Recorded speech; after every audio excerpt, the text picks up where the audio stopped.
Now, we want to look at how can you communicate. Is there a way that you can speak with your partner that helps you feel like you expressed yourself and also increases the chances of your partner listening to you? There is a way. And one of those ways is engaging in a compassionate conversation. Now, let's get some things right. We had said it earlier, but I want to reiterate it again. You have every right to express yourself, but you have to express yourself kindly, because if you don't, you open up the conversation to escalating to something you don't want.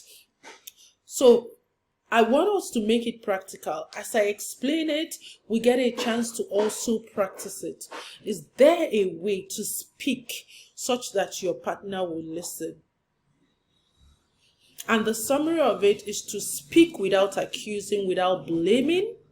And then when your partner is hearing what you're saying, they are not hearing blame, they are not hearing criticism. And like I said, that is compassionate communication. When you want to communicate with your partner, have at the back of your mind to begin with a goal. What goal do you want to achieve? Remember, communication is actually you wanting to be seen, wanting to be validated, and wanting to be understood. And you want to do it in a way that you feel that I've communicated this, and your partner gets a chance to give you these things, see you, validate you, understand you, without feeling like you are accusing, criticizing, blaming, or just outrightly complaining. So there are 4 steps in the compassionate communication style, and since we discovered this and we've been using it, it has improved our conversation. And that is also the communication blueprint that we teach in the Start Your Marriage Right Academy. And couples who go through the Preparing for Bliss project do say that it has helped them in their marriage. And then when we work with couples who are having issues or want to improve their relationship through our Flourishing Together Couples project, they're like, why didn't we know this before now? So I'm going to teach it, and then we get a chance to demonstrate it to you. Like I said, it is the compassionate communication style. And there are 4 steps to it. Step 1 is when something has happened or when you want to communicate something to your partner, state the observations. What are you saying? What did you hear? What did you see? What happened? Because what you observe cannot be disputed. It is what you're saying. But the difference is that when people want to communicate, they make implied meanings. You're saying you didn't do this because of this. No, what happened? Just state it as it is. Don't judge it. Don't generalize. Don't spiritualize. Some people will say, oh, you know that you're a Christian, you shouldn't be doing that. And the person is already feeling judged. Or you don't want to go comparing. My friend's husband doesn't do that. You're just spoiling the conversation there. Or you're diagnosing the person. Why you're doing that? I think you're crazy. You must be crazy for doing that. Really? Or you bring sarcasm and you just say things that, that are sarcastic and throw your partner off. Or you're labeling them. You're a terrible wife. You're a bad woman. That's labeling. Or in the moment, you're correcting the person. Like, didn't your mother teach you? Where are you coming from? What kind of man does this? What kind of a mother behaves this way? Or you're passively aggressive. You're not really saying anything, but, your whole attitude just suggests like silent treatment, humiliation, and all of that. That is step 1. Observe.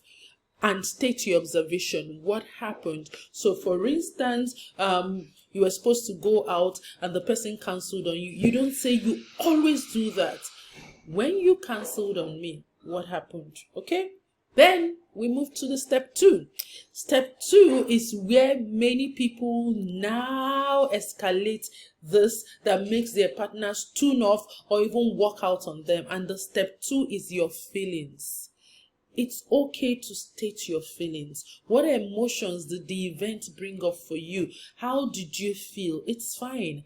Remember, when you're stating your feelings, use the I statement. I feel. Because honestly, Your feelings are valid, but they are not necessarily the facts.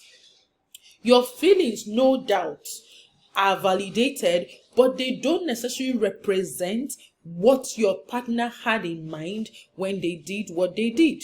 So it's okay to say, when so happened, when I hear you say so, I feel humiliated, I feel betrayed. That is fine.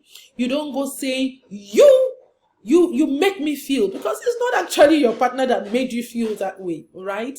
You don't use abusive anger.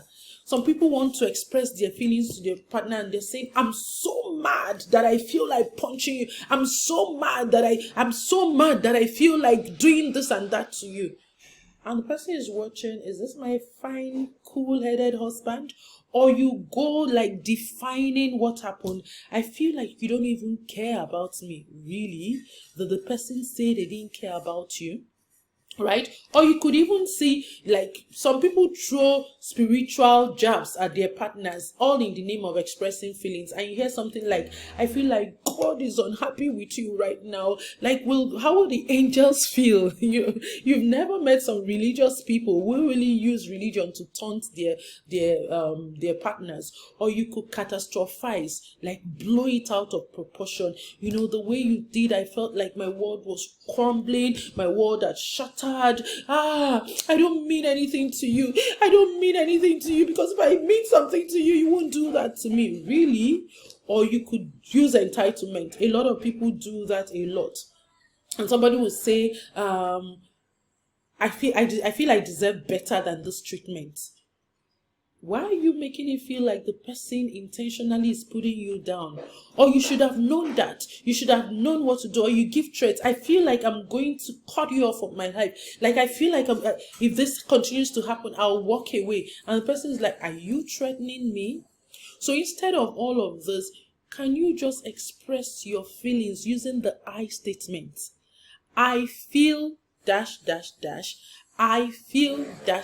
Not you make me feel that way. You do this, you do that. No, express your feelings, how you feel as a result of what you observed that happened. The third step is your needs.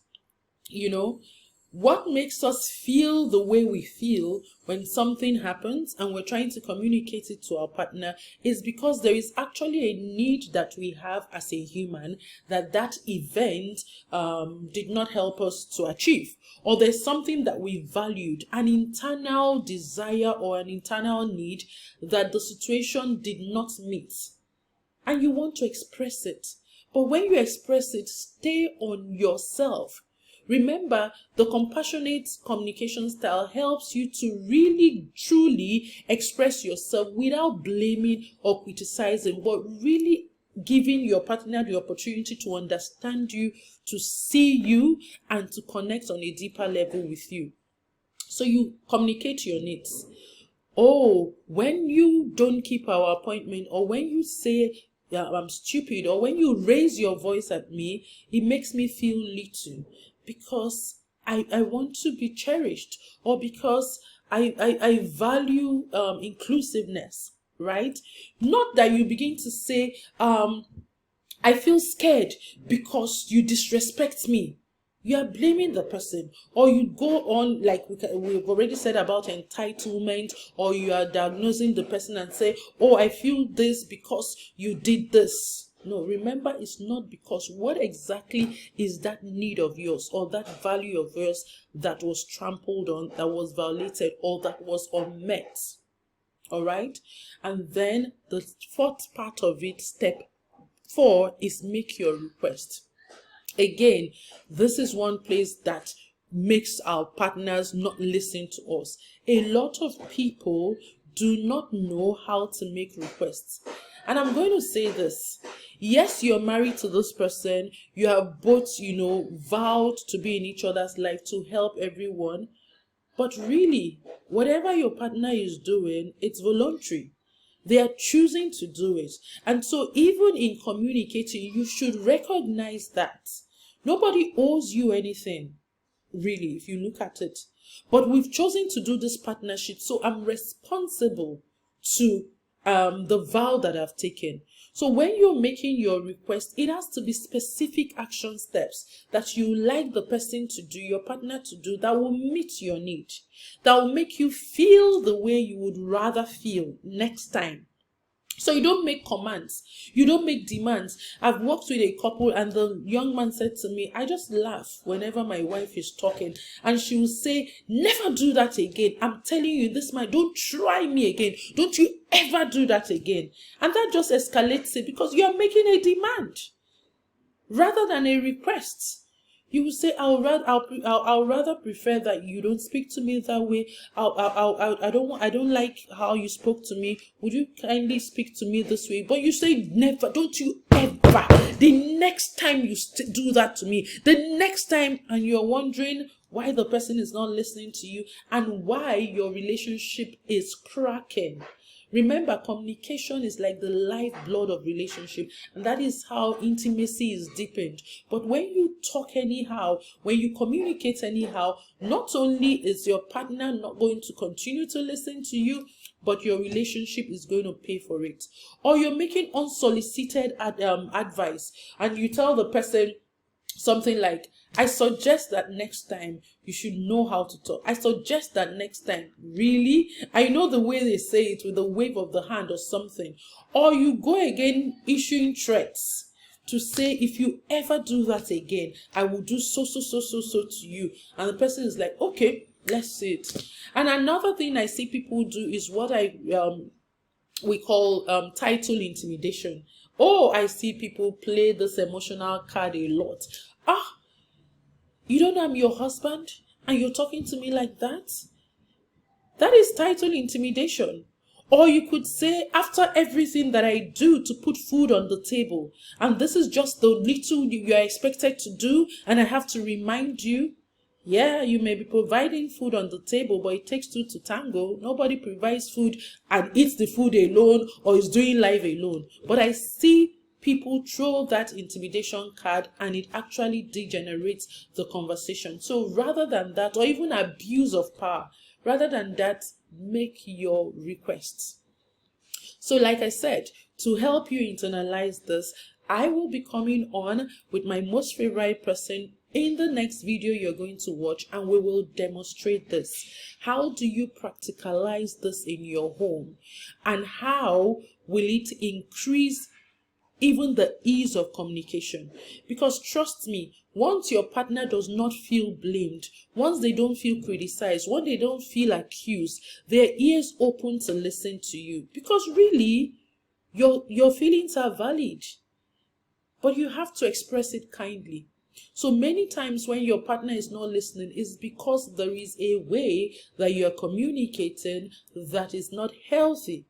So try compassionate communication style. Remember the 4 steps: what you observe, what you can see, what you can hear, what happened without any implied meaning, and then go on to talk about your feelings based on what happened. How did it make you feel? And use the I statements. Then thirdly, what need of yours, what value of yours did that incident trample on that made you feel the way you felt? So feel free to share with your partner what that need was violated or that value.